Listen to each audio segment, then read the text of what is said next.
At long last, this battle is finally over. I was sincerely getting a bit annoyed about how this fight was going on. And not because the good guys were just steamrolling this broken guy because this broken villain is because this broken villain just wouldn't die. It's prolonged. I hate prolonged fights. The villains are supposed to lose. That's how it is. However, I will give one praise for this chapter, very big praise for this chapter, is that they portrayed everything up until now in a very satisfying manner. Because these are the supreme devils. They don't know how it feels like to be the ones living in fear. I mean, they bully everyone weaker than themselves. They entertain themselves by picking on those weaker than them and also laughing in their faces. The high ranked devils are pure sadists, pure bullies, and the worst kind of creatures in existence. And that's they're perfectly fine with. This chapter portrayed the ironies of ironies, and that is even they can feel the same way. Ultimately showing that for all of their supreme power, which again is nothing to laugh at, they are in the end nothing more than spoiled cowardly bullies, which is kind of ironic given their power. At least these two are. Granted, Saga didn't show that, but he did show a huge desperation when he was put in the corner. But first of all, it's me, the Angry Enemy Fan, the Despair Reviewer, although I mostly just review Eden Zero nowadays. But I decided to finish this Black Clover chapter because at long last, the fight between Lilith and Anim and its fusion is done. And just to be sure, I'm not exactly sure what kind of gender this fusion is, so I'm just gonna say they. Either way, Asta managed to cleave this gigantic fusion of the elements into two or more, and then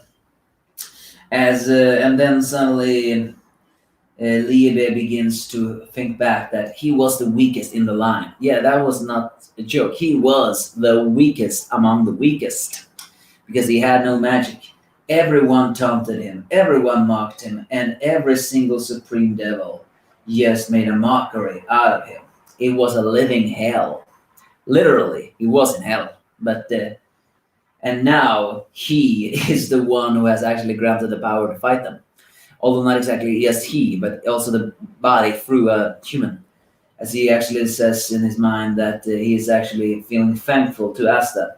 Because thanks to you, he can fight these guys at the highest level. Ultimately showing that Asta and Liebe, they need each other. Asta for his huge body, stamina, durability, and strength. And Liebe for his somehow obtained advanced power of anti-mana. Mana and pure spite. When that combines, well, you see what happens. So the fusion devil, they begin to really have a villainous breakdown inside, although saying that they don't understand what is happening over here. All by saying that all life exists to entertain me, and this is no longer fun. But then Liebe drops the most badass line in the scenario, which actually makes this even more satisfying. And that is, you have never known it because you didn't need to know. You were a high-ranking devil, the most supremes of the highest, the strongest amongst the strongest. And I mean, granted, they weren't the strongest, but they were among the strongest. So there was no threat to them because they were just that strong. So they cannot understand the feeling they're feeling. And what they are feeling is fear. Which brings a very awesome situation for all of their power and for all of their bullying. In the end, when they are pressed, which they are right now, by someone that defies every single logic solution in the world, this is very big karma. So as true cowards, they actually begin to run away when they realizes that Asta cannot maintain that form very long, ultimately showing that they are dirty cowards. Yes, they have huge power, but that doesn't change the fact that when they are in a disadvantage, they run. Sagred almost did the same, actually. And though as they portray that they're just gonna make the run and then gonna wipe out every humans, Notch finally snaps out of his despair and actually manages to ensnare the devil. That saying that he may not be able to defeat them, but he can at least hold them. As he then says, "What iron, me supreme devil? You have vast magic and what you fear. are a human and a devil who have no magic at all. Yeah, touche. That is the ultimate ironies among ironies. And so Asta cleaves the fusion devil into two with his sword, finally, or at least hopefully, ending Lilith and Nanam's existence of it all. As the fusion just at that time ceases, the two adopted brothers does well a backhand an arm high five. With that, the battle is over and everything is done. At least I hope it's over! Because that devil was annoying. But yeah, in a way, this is actually a surprisingly satisfying chapter. Not because it's fun, action or anything like that, but because it carries a long sense of irony inside of it. As Libya says, these are high-ranking devils that have bullied him and a lot more people or devils in existence. They are powerful and they genuinely believe that all existence of others' life are for their own entertainment. That's just how arrogant, how sadistic, and how bullying, and how much of a bully these supreme devils are. They cannot comprehend anything other than that. It's an illogical and at the same time logical solution because they're just that broken and they are just that twisted.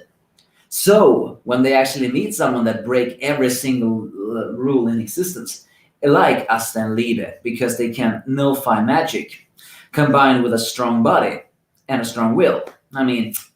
Of course they would have this kind of reaction. It just makes sense. And that was actually makes this extremely satisfying. They have never known fear.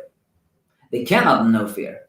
But in the end, they can know fear. And by one of their bullying victims, that they in themselves do and probably don't even remember. Yeah, likely do not even remember.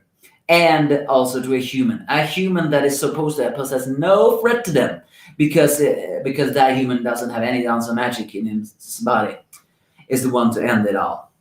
So yeah, this battle is surprisingly satisfying in a strange sense of matter. But I'm still not ranking it high because it's just been taking too long to finish it off. But hopefully it's now finished and we can finally see the Black Bulls. So I'm not going to apologize to them or whatever. But what are your thoughts on this chapter? Give me your thoughts if you have any.